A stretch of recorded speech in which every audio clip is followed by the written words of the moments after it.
What's your top tips then for boys for giving people for selling more? That's the key one then, because like I agree, selling is everything. So, what's the what do you do? Good marketing is marketing. Understanding exactly who your target audience is critical first, and Avatar. knowing your avatar and knowing how to speak to their woes and their objections and their needs and their wants. That's critical first. You have to understand that avatar, and then marketing to that avatar and creating a multi-layered approach to how you warm up that avatar with a broad surface area of social media marketing, and then pulling them through into the point of sale by hitting them on those key objection points so that you're warming them up ready for a sale that's then not costing you that much to sell and close them, because that's where the biggest issue is for most people. They're bringing cold leads in, spending so much money on overheads to close when you simply can't close a lead that isn't matched because they're not your avatar, or they've not gone through the qualification process properly. Marketing can essentially do that for free in a way. Obviously, marketing has a cost, but because you can get thousands of views or you've got evergreen content, it can help break down those barriers, bring qualified leads that fit the avatar profile for your business, and then the point of sale becomes a much lower cost and it's much easier to scale the sales. That would be my biggest advice to anyone out there trying to scale sales. Go on, Jack. I'm going to take a little bit more of a traditional route. So we're the same as Dorian. We sorry, as Rye. We look at who are we targeting. I like to picture them like cows as well. Where do they graze? How do you get in contact with them?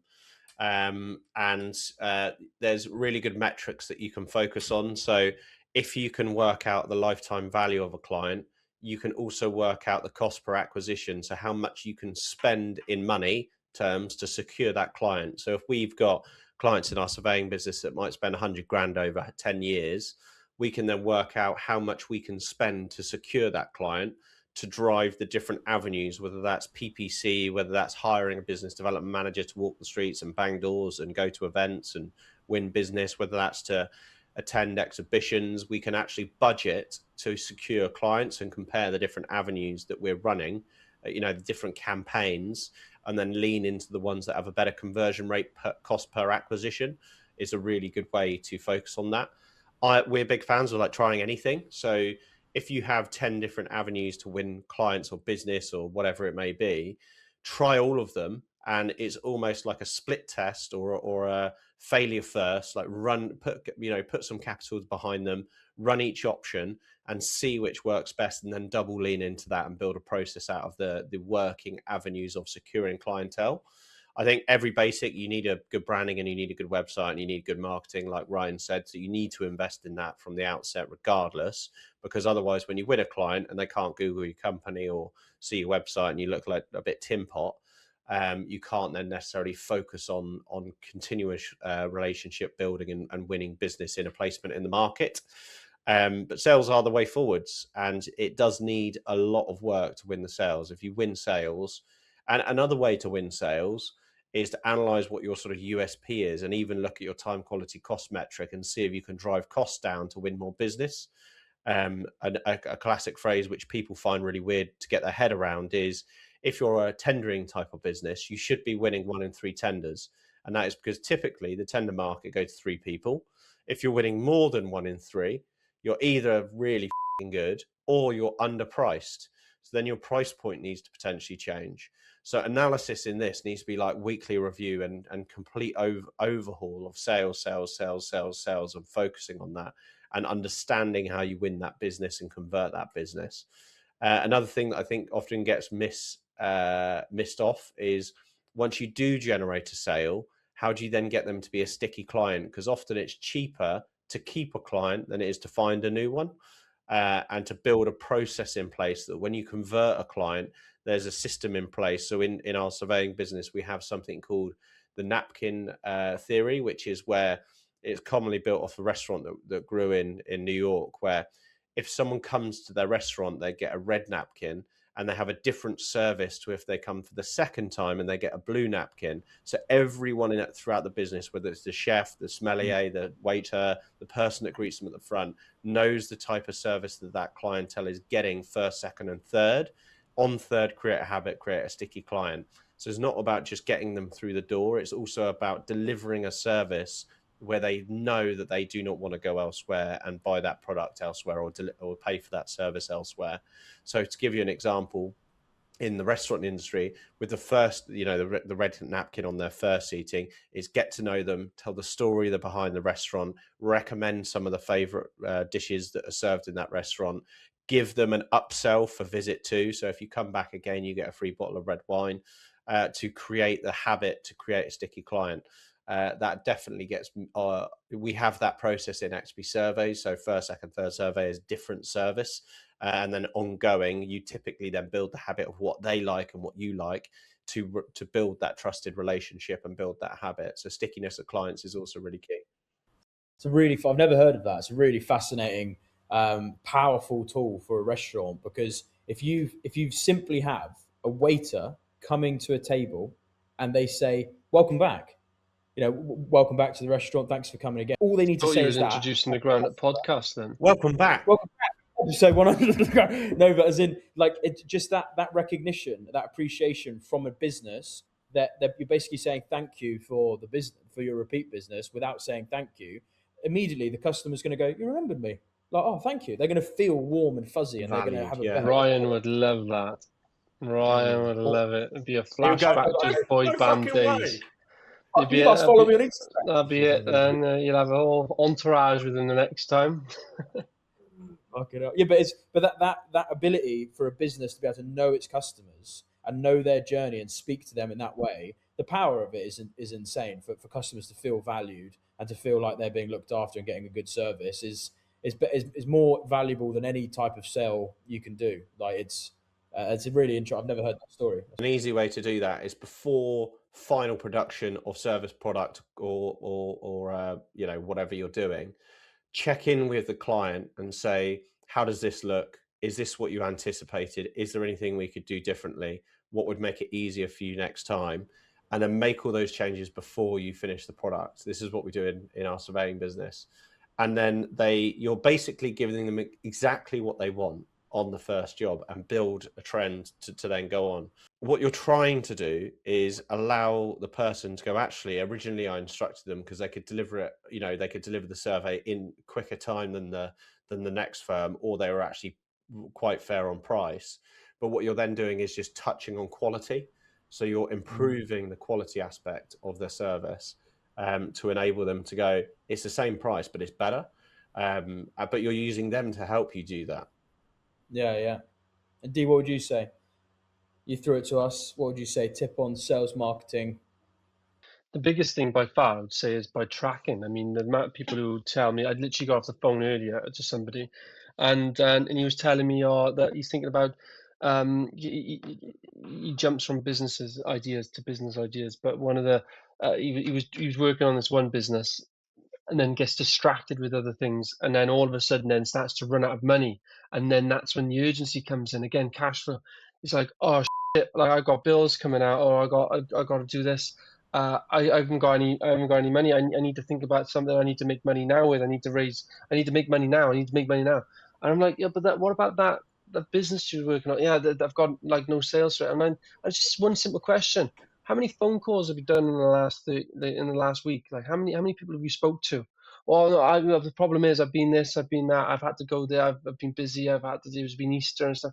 I'm like, yeah, well, the bottom line is you can only hit a sale if you actually, I know in today's world is different, but pick up the phone and start dialing.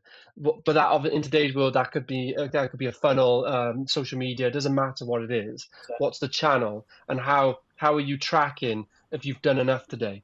And one of the best books, there's only a small book for that. It's called Go for No. I actually distribute it around my office and give it to people, because everything is sales. Being a QS is sales. You always have to upsell the clients. You have to try to sell for faster valuations, befriend somebody to get just a better service. From the supply chain to get a higher main contractor's discount or better payment terms, or whatever it is. All the time it's sales. So there's a book called Go for No, and the premise of it is that instead of going for one yes or one sale, what if you've ever worked out they call it a sales pin or whatever you say, your conversion rate. So, for example, for every one, like Jack, you may know, for every one survey you land, you know that you've probably priced for 10. I don't know, I'm just chucking out there, probably better than that. But then your goal isn't to sell one survey. Your goal is to get 10 proposals out. That's your goal if you want a sale. And that's the thing. And so that's your target. So in a day, it's like, have I done one sale today? The pressure's not really there until the very end of the day when you realize you haven't done anything. It's all about, I need to get 10 proposals out. So I'm already behind. Let's go. Let's go.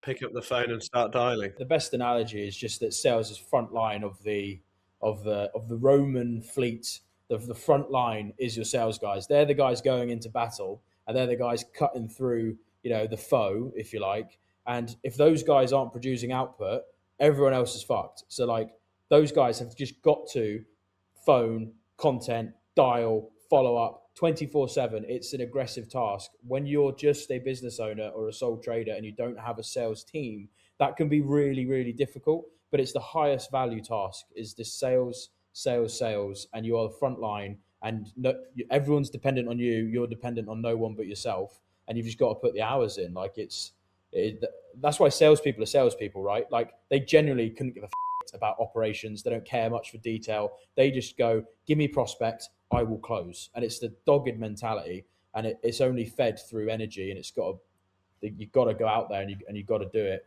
And if you're a business owner that doesn't have a team behind you, then say goodbye to your weekends and your evenings. That's where you're dialing. That's where you're going to be chasing. That's where you're making content. And if you don't put that output out there, you're never going to get anywhere. I think it's the most common unsuccessful internal movement is top salesperson wants to go into management, absolutely fails. Like all they do is churn and do a good job of it, and they actually break when they go into ops because they're not detail orientated. They don't care what people think. They just want to get the deal over the line. Yeah, salespeople. Keep them hungry on the front line. They can lead the front line if they want. That can work. But the second they go back to coordinating the battle plan, absolutely not. It doesn't make sense. They have to believe in the ops though, because then it's very difficult to sell if you're like, this product is shit. If Right, mate. There's nothing worse than a salesman who's clearly flogging up shit's creek. It just never works. That's when you get boiling. I used to work in sales, and I love sales. Like cold call sales calls are my favorite to receive, because I can always tell how good a salesperson is pretty quickly. Like there's indicators of them not fact finding, or that they should find out as much information about me and my barriers to make a purchase before they start chanting down the phone about how great something is. There's actually a really good interview between Jordan Belford and Grant Cardone. And I believe on paper, Grant Cardone is probably more successful, but Jordan Belford walks rings around Grant Cardone in this interview. It's clear that when it comes to sales, I don't think there's many better people than Jordan Belford. He absolutely walks rings around him, and we can put it in the show notes so people can watch it.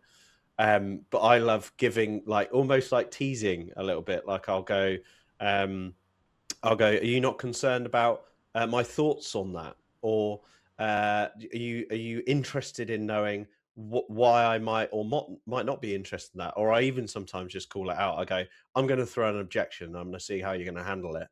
And then they sort of themselves, because it's like fighting fire with fire.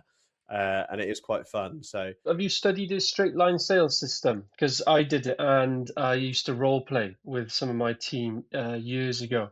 Because obviously, selling, etc. And we used to use this straight line sales system and try to master it. I actually don't know if it's straight line. It's probably got some overlap. There's typically the sales process is rapport build, fact find, pull on the holes in their fact finding, and then close quick without them feeling like they're being closed. Yeah, that's the trick. That is the trick.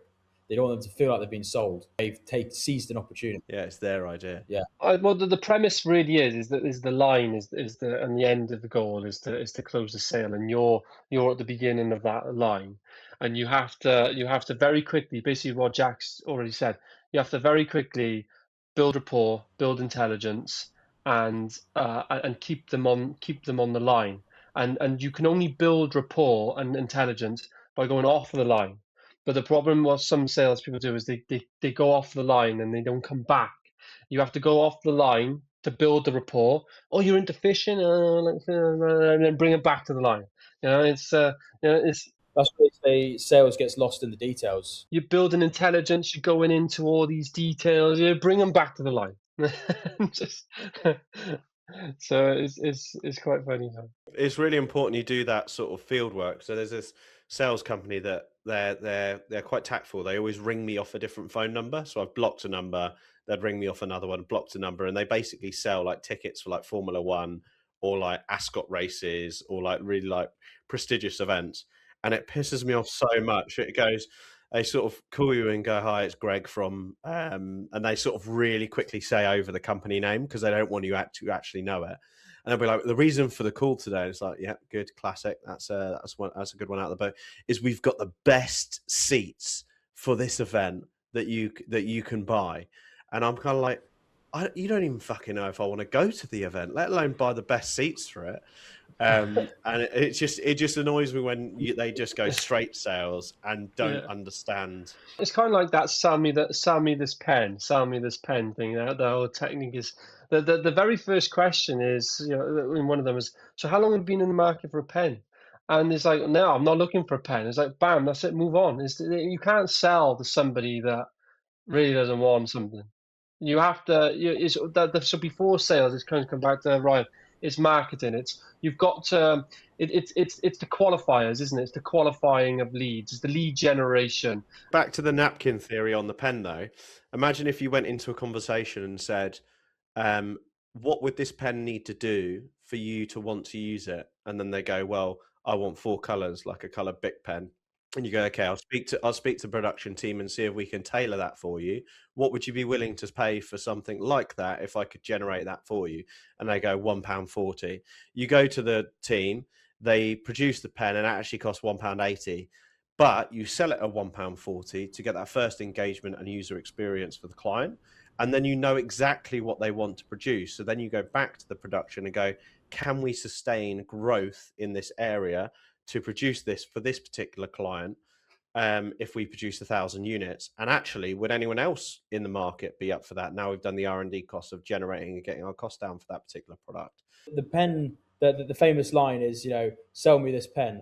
And then he turns around and goes, I need to write down a signature. Have you got a pen? And then he's creating inherent demand where there wasn't any, to create the demand for someone to then buy the supply he's selling. And I think that's better done through marketing.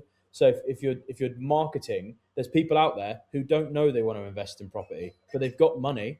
And if you can hit them by creating demand where it otherwise wasn't and attracting that ideal avatar, it's still got to be the right avatar, to an idea of buying a pen or investing into a project or buying a used car or some handmade teddy bear, whatever you're selling, and then close them on the sale, then they're coming to you with the demand that you've like artificially created. And I think that's the key aspect to sales, is having a marketing support function that is selling them on the demand, which is where a lot of businesses don't do that, which is why they call up Jack and go, "Oh, you want to go to the Henry Legato, don't you? Oh, why don't I sell you these tickets?" It's like, well, you've created no demand. You're trying to force it down their throat. Better to go, "Do you like going out with your mates? Do you like getting pissed up? Do you like having a good time? Do you know what? I've got the ideal thing for you because you've already said yes, and now I've hooked them in."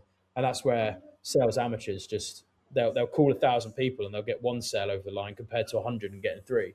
But yeah, sweet boys. That's an hour and 15. We've done a good sesh today of details and hive minding on Easter break.